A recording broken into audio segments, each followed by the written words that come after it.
can't throw 15 picks. Not in the modern NFL. And not in the red zone as often as they did. You just can't do it. Yep. Geno had a lot of really great moments this year, both between the 20s and a few times at the ends of games, which was great. But he threw 15 picks, and a bunch of those came in the red zone. And we talked to Mike McDonald about that, right? And he talked about, what was the phrase he used for when the spacing got a little bit shorter? And I get it. Like I'm sure it's hard. Yep. But like I kind of went through. Is it the coach this year? I don't think so.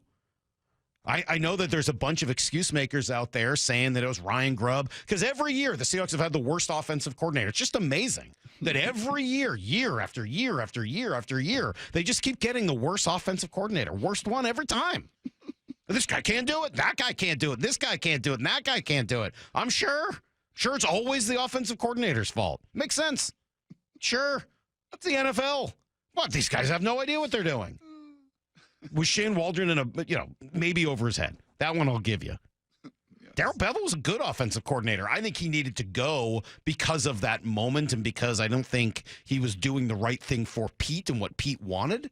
But Darrell Bevell designed a great system that was pretty effective for Russell Wilson for a long time. Now I keep hearing from some folks, Brian Schottenheimer would be the perfect offensive coordinator for Geno Smith. Okay, if you say so. I heard a lot about how Ryan Grubb's system was going to be perfect for Geno Smith before this year began. Now I guess it's not because it didn't work. So it had to be Ryan Grubb's fault.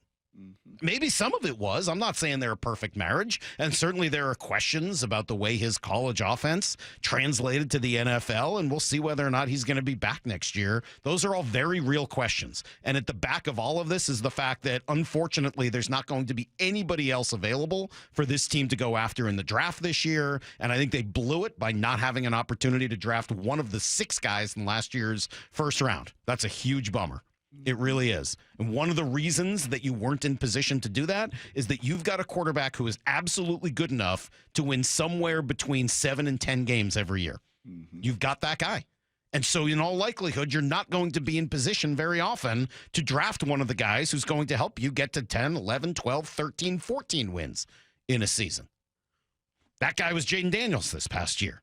Maybe it was one of the other guys as well, because a bunch of them are all going to the playoffs also, or sure look like they're going to be heading there a whole bunch of times in the future. So, yeah, I am going to look at it, Brock, and say that I think that's a big part of the problem.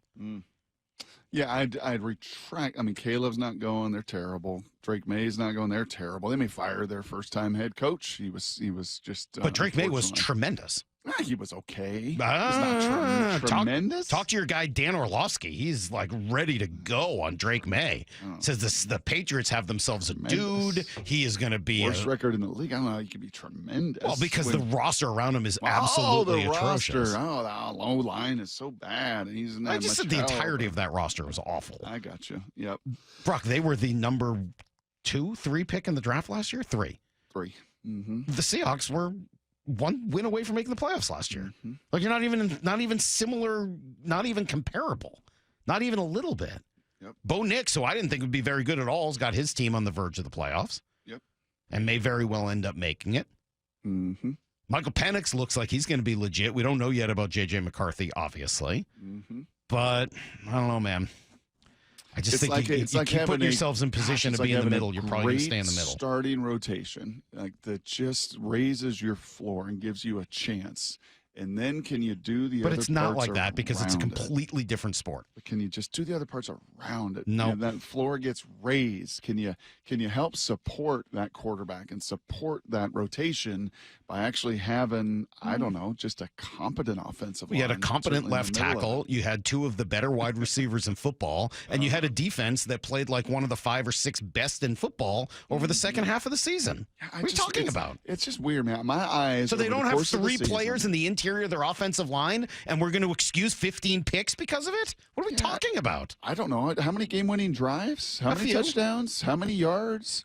How much completion percentage? How many times did he put you in a position? How many times did he erase the mistakes of a run game and the challenges of your defense the first 8 weeks? He did a bunch of those things. This isn't a Geno Smith stinks conversation. He doesn't stink. Geno Smith's a pretty good quarterback. but he's not a great quarterback, and he threw 15 picks this year, and that absolutely could be the difference between this team going to the playoffs and not. Mm-hmm. Can we get to some other sound, please? Do you have other sound on there? That was really the one that got me. I mean, like, the Did problem, it really, though? yeah. Did it? Yeah, Yes. it really did. I mean, none of the other stuff really, like, bothered me, but that one just got under my skin, and unfortunately, there's nothing to be done about it because there's You know what that one is? nobody That else out one- there. That one, to me, is not excuses. That one's explanations. But it fits under the same silo, right, of the old Tony Dungy banner in our locker room. No excuses, no explanations, execution, expectations. And the execution, there is just no debate about it, in the red zone was poor. The decision-making and the forced issues was poor, right? Ultimately, this comes down to that last one, right? Expectations.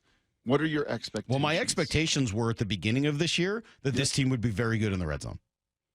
It was the thing they specifically worked the most on during training camp. In fact, we had a whole conversation about how last year and for all those years, Pete Carroll would work on 2-minute drills because that was the most important thing to him, right? How does the offense fare at the end of the games?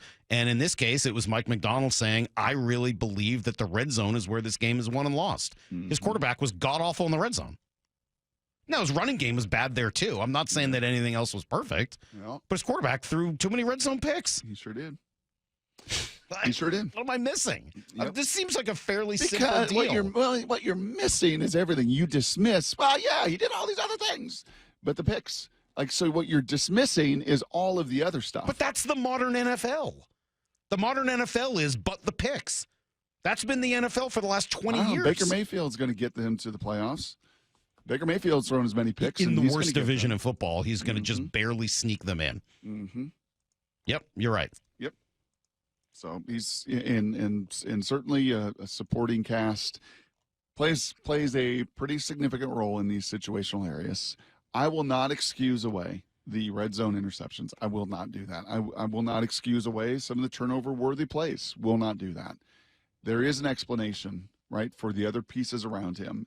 And honestly, from today until the draft, until the offseason, and this one, Salk, and Daniel and I did talk about this with Brady, this one's going to be fascinating because the supply chain is not there. No, so I know. what is it going to force? It's not going to be. It's not going to be fascinating at all. What is going to happen? It's going to be very JJ simple. McCarthy? Geno's going to be back next year, and the Seahawks are going to try to build around him, and maybe things will work out great, and they'll end up winning 11, 12, 13 games next year. Mike McDonald's defense is so nasty that nobody can do anything against them. That might happen.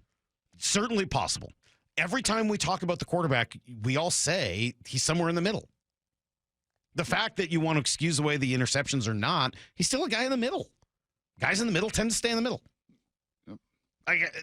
And I don't think it's an accident that teams that were below them leapfrogged them and teams that were ahead of them went back down to the bottom again. Yeah, Like that it's happens a hard. lot in the NFL. Yeah, You got to guys be that willing just- to take risks.